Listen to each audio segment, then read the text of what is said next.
आज मैं आपको वो हृदय विदारक कहानी सुनाने जा रहा हूं जिसका संबंध बीते हुए कल से ही नहीं है, बल्कि जो आपके वर्तमान और आने वाले कल के लिए भी एक चेतावनी है। ये कहानी है मालाबार के हजारों हिंदू पुरुषों और महिलाओं की, जिनकी चीतकारों के भाग्य में किताबों के पन्ने भी नहीं आए।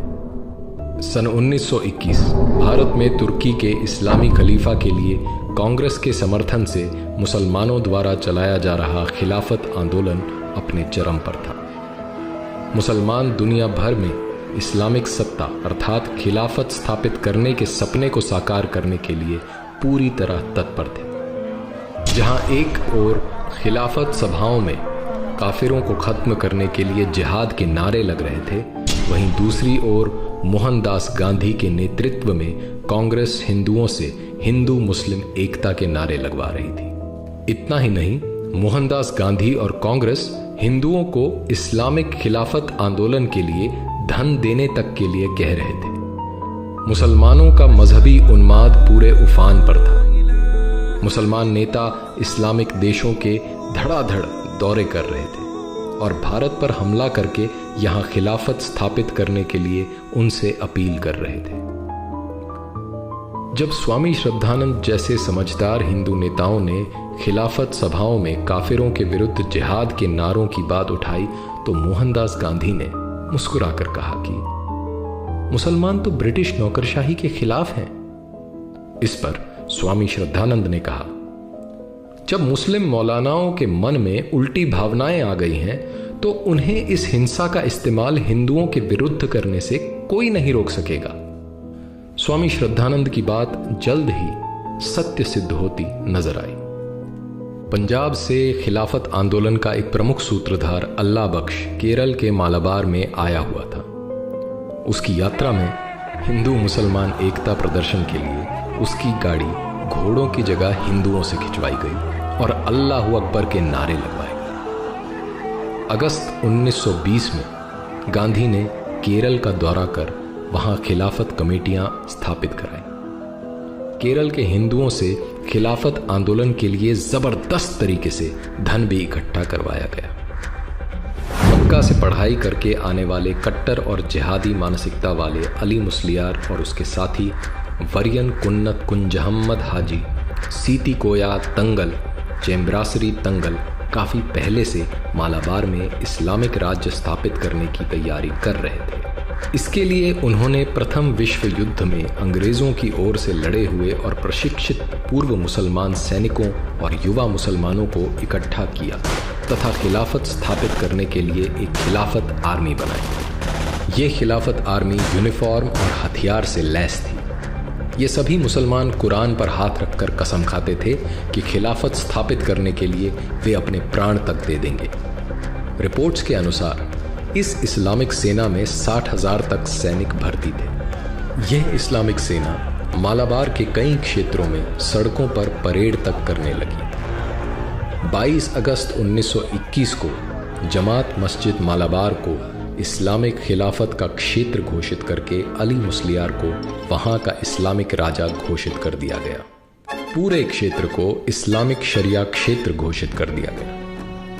इमारतों पर तुर्की खलीफा के झंडे लगा दिए गए। एक विशेष प्रकार के छुरे, जिन्हें खिलाफत छुरा कहा गया, इनका बड़ी भारी संख्या में निर्माण कर मुसलमानों में बांटा गया। अब इस शरिया क्षेत्र में बारी आई हिंदू काफिरों की। काफिर हिंदुओं को इस्लाम और मृत्यु में से एक विकल्प चुनने को कहा गया। मुसलमानों द्वारा हिंदुओं पर भयानक अत्याचार शुरू हो गए। हजारों की संख्या में हिंदुओं का जबरन धर्म परिवर्तन करवाकर मुसलमान बना दिया गया। जिन हिंदुओं ने मुसलमान बनना स्वीकार नहीं किया, उन्हें मार दिया गया। उनके घरों को लूटा गया और आग लगा दी गई। हिंदुओं के क्षत विक्षत शवों से मालाबार के कुएं और सड़कें भरे पड़े थे। गर्भवती महिलाओं के शरीर के टुकड़े टुकड़े करके सड़कों और जंगलों में फेंक दिए गए।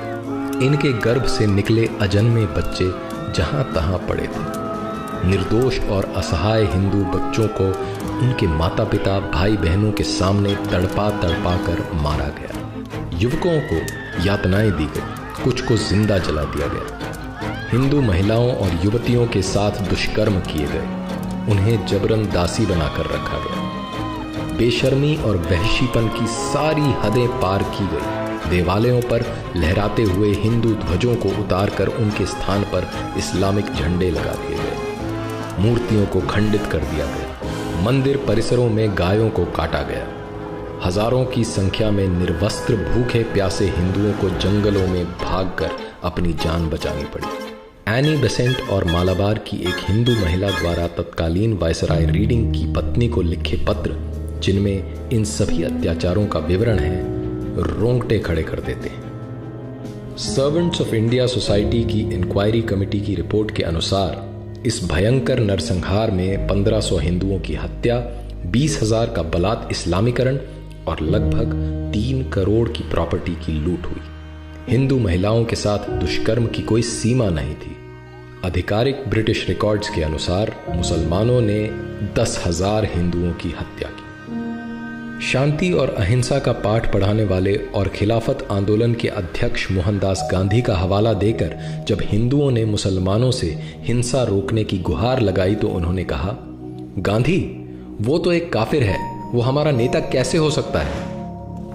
जब मालाबार के हिंदुओं के इस भीषण हत्याकांड की खबरें पूरे देश में फैलने लगी तो आरंभ में गांधी और कांग्रेस इससे मुकरते रहे, लेकिन जब छुपाना मुश्किल हो गया तो कांग्रेस सभा में हिंदुओं के इस नरसंहार पर केवल एक निंदा प्रस्ताव रखा गया। निंदा प्रस्ताव मात्र पर तथाकथित राष्ट्रवादी मुसलमान नेता खुलकर और पूरी आक्रामकता के साथ अपने मजहबी रंग में आ गए। मौलाना फकीर, मौलाना हसरत मोहानी और दूसरे मौलानाओं ने निंदा प्रस्ताव का विरोध किया।